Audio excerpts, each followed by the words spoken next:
Hi everyone! Welcome back to my channel. Today we are in Pompeii, one of the most fascinating places in the world.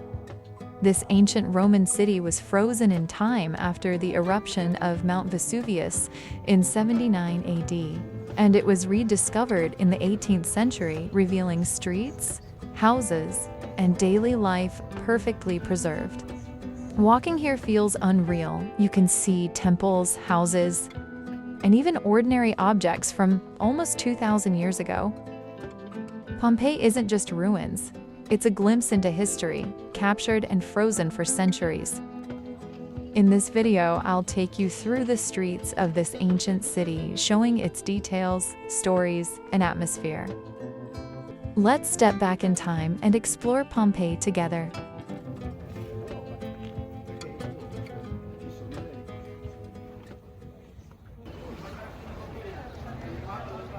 We're entering the ancient city through Piazza Isidra.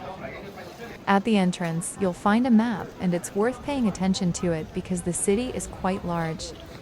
Pompeii is divided into 9 large districts called regiones. They're identified by Roman numerals. From 1 to 9, each regio is further divided into smaller blocks called insulae, also marked with Roman numerals. At the corner of every block, you'll see a small plaque showing the Regio Reg and the Insula Inns you're in. Once you understand this system, navigating the city becomes much easier, and that map suddenly makes perfect sense. After entering, we begin our walk along Viale del Ginestere. Our first stop is the Quadriporticus of the Theaters, also known as the Gladiators' Barracks. This large four-sided portico was originally built in the 2nd century BC. As a public space connected to the nearby theaters, it was designed as a place for gatherings, rehearsals, and shelter for spectators. During performances, after the earthquake of 62 AD, the function of this space changed. It was converted into living quarters for gladiators. Here they ate, trained, rested, and prepared for combat in the amphitheater. Archaeologists discovered weapons, armor, and even graffiti related to gladiators, offering rare insight into their daily lives. It's incredible to think that this was once full of life, and that makes you wonder, what was Pompeii really like before everything changed? Pompeii wasn't built overnight. It has roots reaching back centuries. Before Roman control, it was first settled by indigenous Italian peoples and later influenced by Greek culture. Eventually, it came under Samnite control and finally became a Roman colony, known as Colonia Cornelia Veneria Pompeianorum, after the Social War in 89 BC. By the 1st century AD, Pompeii had become a thriving Roman town, a busy commercial center and port on the Bay of Naples. Its residents lived ordinary lives. They ran shops, worked at bakeries, frequented public baths, paid taxes, worshipped in temples, enjoyed theater performances, and lived in homes both humble and luxurious. Several major public buildings stood at the heart of town, an impressive forum for politics and commerce, large amphitheaters for entertainment, and complex bathhouses like the Stavian baths that date back centuries and showed how social life revolved around bathing and leisure. In 62 AD, a powerful earthquake struck the area, damaging many structures. Repairs were underway when disaster hit. On a late summer day, August 24, 79 AD, Mount Vesuvius suddenly erupted with catastrophic force. A massive column of ash and pumice shot high into the sky, turning day into darkness.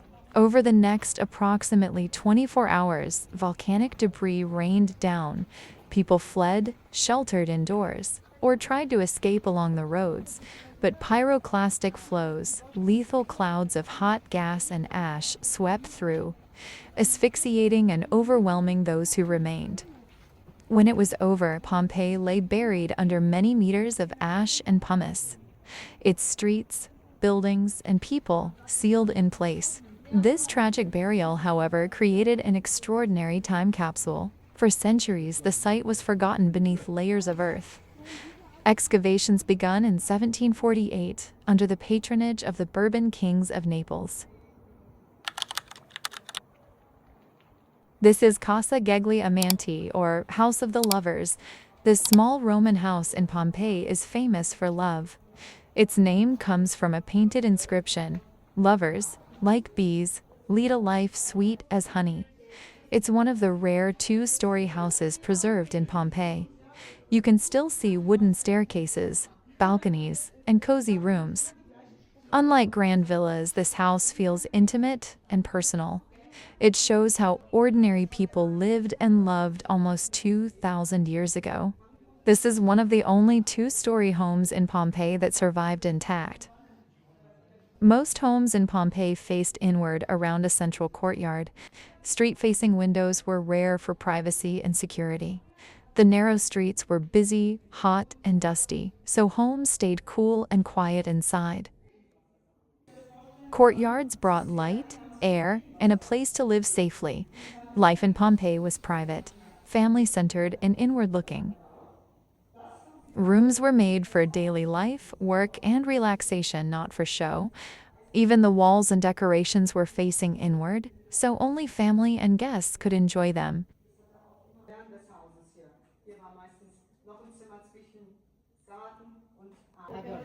In the mid-19th century, archaeologist Giuseppe Fiorelli introduced systematic methods, dividing Pompeii into numbered regions in insulae, recording every doorway and structure, and using plaster casts to recreate the positions of people who perished, capturing haunting details of their last moments.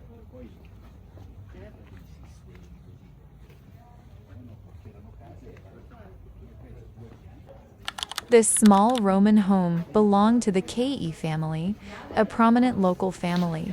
It's famous for its vibrant frescoes, including mythological scenes and a garden full of wild animals. The frescoes bring the garden to life, showing tigers, lions, and wolves in action. They may also reflect the owner's interest in Egyptian culture, or the cult of Isis, who was an Egyptian goddess of magic, motherhood, and protection. The house includes an atrium, dining room, bedrooms, and a garden, with traces of everyday life. At the time of the eruption, a second floor was under construction, visible in the unfinished staircase. Modern archaeology continues to reveal new insights from rare frescoes, depicting ancient rituals to evidence that some parts of the city were briefly reoccupied in the centuries after the eruption, long after the grand Roman city faded from memory. Recent excavations at Pompeii have uncovered exceptionally rare and nearly life-size frescoes that give new insight into religious practices in the ancient city before the eruption. These frescoes date to around 40 to 30 BC and depict scenes tied to the mysteries of Dionysus, an ancient cult centered on the god of wine, fertility, and ecstatic rites. They show ritual processions, dancing figures, hunting scenes, and participants possibly on the verge of initiation into secret rites similar in importance to the famous frescoes at the nearby Villa of the Mysteries. These vivid wall paintings are helping historians understand aspects of social and spiritual life in Pompeii that weren't well documented before, especially religious practices and cultural expressions outside of official public life. Pompeii's frescoes or wall paintings were made on wet plaster, so the paint became part of the wall. They show daily life and household activities. Some depict gods, goddesses, and myths. Others show landscapes, gardens, or exotic animals. Pompeii frescoes come in four main styles. The first is the incrustation style. Walls were painted to look like marble with simple colors and patterns. Next is the architectural style. Artists added columns, windows, and buildings to make the room feel bigger. Then the ornamental style. It mixes decorative designs with myths, adding elegance and charm. Finally, the intricate style. These walls show realistic scenes, landscapes, animals, and stories, covering the entire space. This is the house and shop of Vetusius Platiadus. It belonged to a wealthy Pompeian merchant. The building combines a living space and a shop in one. Inside, you can see frescoes, mosaics, and decorations showing wealth and taste. Some walls have mythological scenes, while others show daily life. The shop was on the street side, making it easy to sell goods to passers-by. The house behind was private and luxurious, with rooms for family and guests. This building gives us a glimpse of Roman commerce and home life. It shows how Romans blended business and living space seamlessly.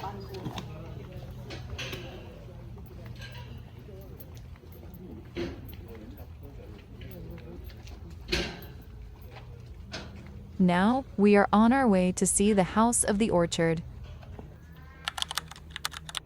This is one of Pompeii's smaller, charming homes.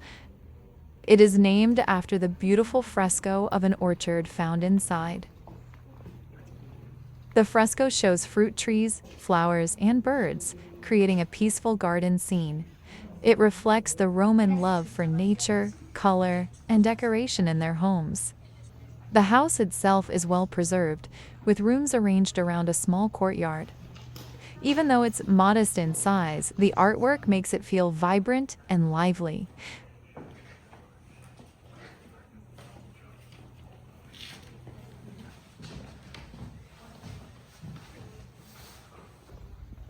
Walking through the streets of Pompeii, you can see how vibrant life once was. Homes and shops line the roads, with bright frescoes and mosaics decorating the walls. As we move along, you start to notice larger, grander homes, signaling the wealth and status of their owners. And now we're approaching the house of Octavius Quartio, one of the most magnificent residences in Pompeii. This house belonged to a wealthy merchant and is famous for its grand architecture and luxurious decorations. Inside, the walls are covered with beautiful frescoes depicting gods, myths, and elaborate garden scenes. The central atrium is spacious, allowing light to fill the home and highlighting the intricate mosaics on the floor. There are multiple rooms for family, guests, and business, showing how Romans combined private and public life. The house features a large peristyle garden, which is a courtyard surrounded by columns. It's decorated with statues, fountains, and lush plants, creating a calm, elegant space. The Romans used gardens like this for relaxation, social gatherings, and enjoying nature right at home. Frescoes and mosaics often extend into the garden area, making it feel connected to the rest of the house. Paths were carefully laid out, sometimes with gravel or tiles, guiding visitors through the greenery. The combination of art, water, and plants turned the garden into a living work of art, a true reflection of wealth and taste. You can almost imagine the family walking here, listening to the water from the fountains and enjoying the flowers and greenery.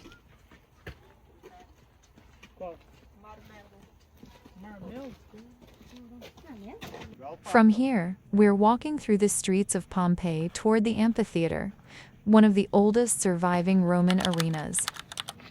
The amphitheater could hold around 20,000 spectators, who came to watch gladiator games and other public events. It is made of stone and concrete, with tiered seating to give everyone a clear view of the arena. The design shows Roman skill in engineering and crowd management, with entrances and corridors that allowed thousands of people to move efficiently. Here, spectators would have seen gladiators, wild animals, and theatrical performances, all part of Pompeii's entertainment culture. The amphitheater is part of the archaeological park, and visitors can usually enter and walk inside to explore its tiers and arena. However, at times, some entrances or areas, like the arena floor, may be temporarily closed for maintenance or safety reasons, so access can be limited on certain days. Today, Pompeii is a UNESCO World Heritage Site and one of Italy's most visited archaeological sites, still only partially uncovered, with much more history yet to be revealed beneath the ash. Archaeological work over nearly 280 years has exposed a lot of Pompeii, but it's still not completely unearthed. Around 2/3 of the city inside the walls has been systematically excavated and studied. That means about 1/3 is still buried under ash and volcanic debris and has never been fully explored.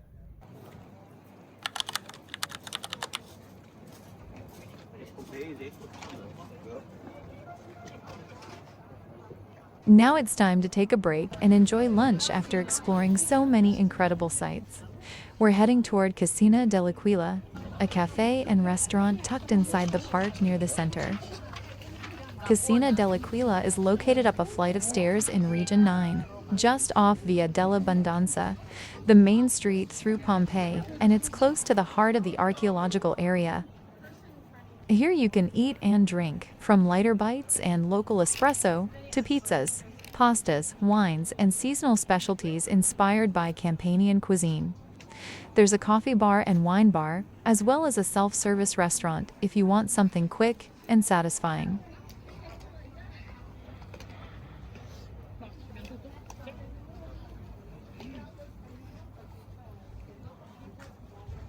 From the terrace here, you can enjoy beautiful views of Mount Vesuvius rising over the ruins.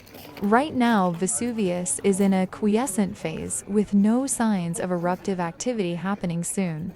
Scientists continuously monitor seismic activity, gas emissions, ground movement, and other signals that could warn of change.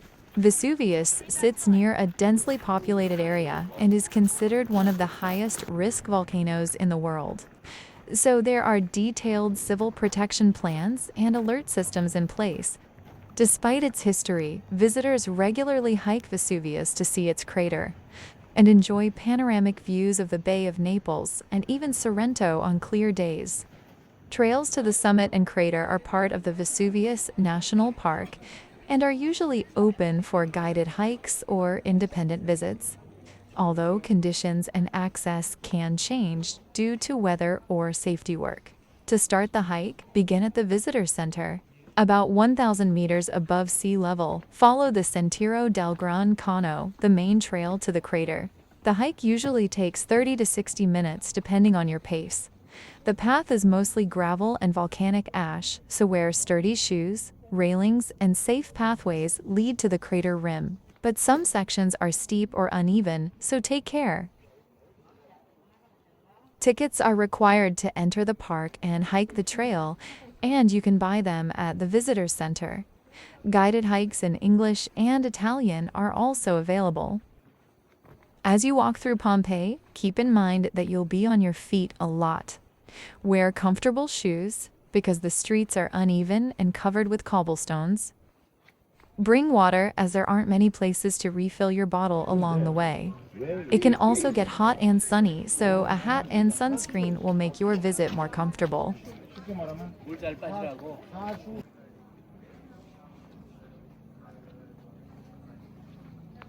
Now we are approaching the Forum, the heart of ancient Pompeii.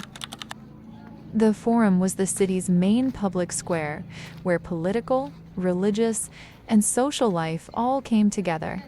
It was the place where people met for markets, ceremonies, elections, and public announcements. Surrounding the Forum were the most important buildings of the city, making it the true center of Pompeian life. Around the Forum were the city's most important buildings.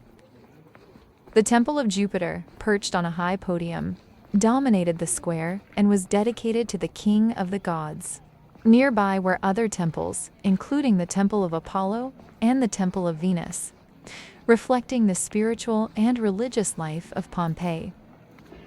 The space around these temples was an open, paved area where citizens could gather for public rituals, offerings, and processions. Columns, steps, and decorative elements marked the sacred nature of the space, while statues and inscriptions reminded visitors of Rome's religious authority and the city's connection to the gods. This sacred zone naturally led to the basilica just a short walk away, which handled the city's civic and legal affairs, showing how religion and governance were closely intertwined in Pompeii.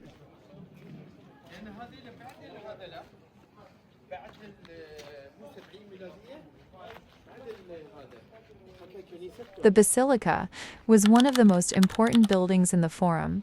It was a large, rectangular structure with a high central nave and side aisles, supported by rows of columns. Inside, it served as a courthouse, meeting hall, and place for business transactions, making it central to both civic and legal life in Pompeii. The basilica was where judges and officials held hearings, contracts were signed, and important decisions were made. It also functioned as a space for merchants and traders, connecting economic activity with governance. The floors were often decorated with mosaics, and the walls may have had paintings or inscriptions, highlighting the power and prestige of the city authorities. Its architecture combined practical design with grandeur, allowing large numbers of people to gather while giving the space a sense of importance and authority. Even today, the remains of the basilicas show its size, layout, and central role in Pompeii, helping visitors imagine the daily life of Romans handling politics, law, and commerce all in one building. Administrative offices and treasuries were located close by, keeping the city organized and managing civic affairs. Surrounding streets and smaller structures included shops, taverns, and public spaces, making the Forum always busy, lively, and central to daily life. Paved roads, columns, and decorative details added a sense of order, importance, and grandeur to the square. As I was walking through Pompeii, I started wondering, how do archaeologists know the names of the people who owned these houses? One of the site workers explained that sometimes there are inscriptions or plaques on the walls with the owner's name, other times graffiti, stamps on pottery, or marks on household items give clues about ownership. Even the size and decoration of a house can hint at whether it belongs to a wealthy merchant or an important family. By putting all these clues together, archaeologists can reconstruct who lived here and how they lived. This is the large theater, and it could hold thousands of spectators who came to watch plays, musical performances, and public events. The seating was arranged in tiers, designed so everyone could see and hear clearly. Entrances and corridors allowed crowds to move in and out efficiently, showing the Roman skill in public architecture. Now we're at the Stabian Baths, one of the oldest and best preserved bathing complexes in Pompeii. Baths were a central part of Roman daily life, where people came not only to clean themselves, but also to exercise, socialize, and relax. As you walk in, you may notice a cast of a person preserved in ash from the eruption of Mount Vesuvius. It's not a mummy, it's a hollow impression filled with plaster, capturing the exact position the person was in at the moment of the eruption. These casts give a haunting glimpse of life and sudden disaster, showing how the eruption affected the residents of Pompeii. The Stabian baths included hot baths caldarium, warm baths tepidarium, cold baths frigidarium, along with changing rooms, exercise areas, and sometimes small gardens. Floors were decorated with intricate mosaics, and walls had frescoes showing mythological scenes or decorative motifs, reflecting both style and luxury.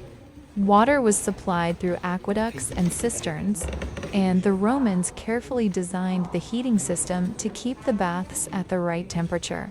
These baths were open to a wide range of citizens, making them important social hubs where people could meet, talk, and enjoy leisure.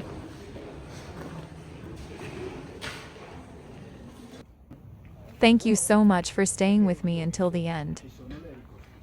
If you enjoyed this journey, don't forget to like, comment, and share with anyone who loves to travel.